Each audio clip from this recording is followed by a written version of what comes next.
kita bakal berdiskusi tentang bagaimana penerapan core value ASN berakhlak, khususnya yang berorientasi pelayanan dan akuntabel di lingkungan Kementerian Agraria Tata Ruang dan Badan Pertanahan Nasional. Karena kita tahu dua nilai ini sangat penting agar pelayanan pertanahan berjalan cepat, tepat, dan dapat dipercaya masyarakat.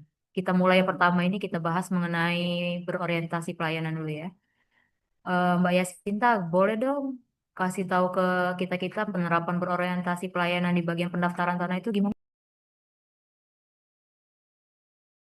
Iya menurut saya untuk pendaftaran tanah itu dia harus berorientasi pelayanan ya karena kan dia berhadapan langsung sama masyarakat. Jadi kita harus selalu menempatkan masyarakat itu sebagai prioritas utama sebagai pelayan publik. Misalnya saat ada warga yang ingin mengurus sertifikat, kita memberikan informasi yang jelas kepada mereka terkait berkas-berkas yang harus dibawa. Nah, atau bahkan kita juga bisa memberitahu atau memandu mereka. Seperti itu sih, Mbak. Saya juga ini sih setuju kalau itu. Soalnya kan kalau saya kan di bidang pengukuran dan pemetaan gitu. Berarti berorientasi pelayanan itu kita harus bisa responsif ketika ada permintaan pengukuran. Jangan sampai kayak pemohon itu udah datang terus bolak-balik lagi ngurusin berkasnya gitu. Jadi kita di awal itu harus koordinasi biar proses nanti pengukurannya itu lebih lancar.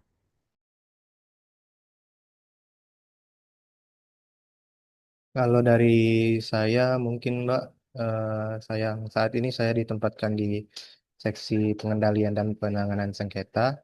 Itu mungkin salah satu contohnya bisa kalau saat mediasi itu kita harus netral, eh,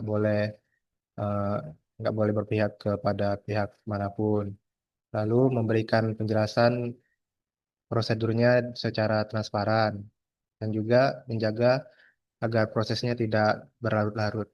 Itu saja mungkin dari saya, Mbak.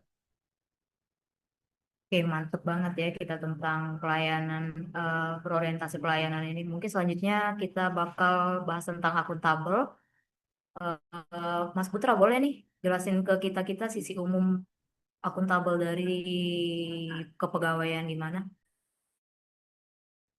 Ya, menurut saya akuntabel itu berarti semua pekerjaan itu harus bisa dipertanggungjawabkan. Misalnya di kepegawaian, saat kita mengelola data keuangan itu harus sesuai dengan nilai kinerjanya. Kita harus memastikan data itu valid dan keputusan itu harus berbasis aturan. Bukan karena kita kedekatan pribadi atau yang lainnya. Itu sih menurut saya, Mbak.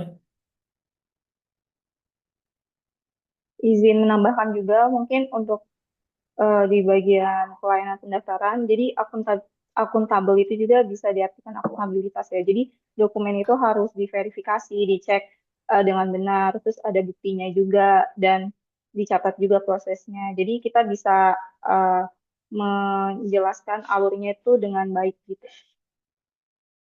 Eh, saya juga izin menambahkan kalau di bidang survei pemetaan itu kan berarti akuntabilitas itu juga diperlukan terkait dengan hasil kerja kita gitu ya. Jadi data yang kita ukur itu harus akurat terus sesuai dengan juknisnya dan juga tidak tidak boleh dimanipulasi untuk kepentingan pihak-pihak tertentu gitu. Jadi semua laporan itu harus rapi dan dapat dipertanggungjawabkan dan juga bisa kita akses kalau misalnya kita kita butuhkan. Izin juga menambahkan, Pak, mungkin kalau di seksi saya, contoh nyata dari penerapan nilai akuntabel itu berarti kita setiap melakukan keputusan yang akan kita ambil harus memiliki dasar hukum dengan bukti pendukung bukti pendukung yang kuat. Nggak boleh ada keputusan yang hanya katanya-katanya tanpa data yang akurat. Itu mungkin dari saya, Mbak. Terima kasih. Oke, berbobot banget ya diskusi kita hari ini. Jadi saya bisa ngambil kesimpulan bahwa berorientasi pelayanan itu buat kita fokus pada kebutuhan masyarakat.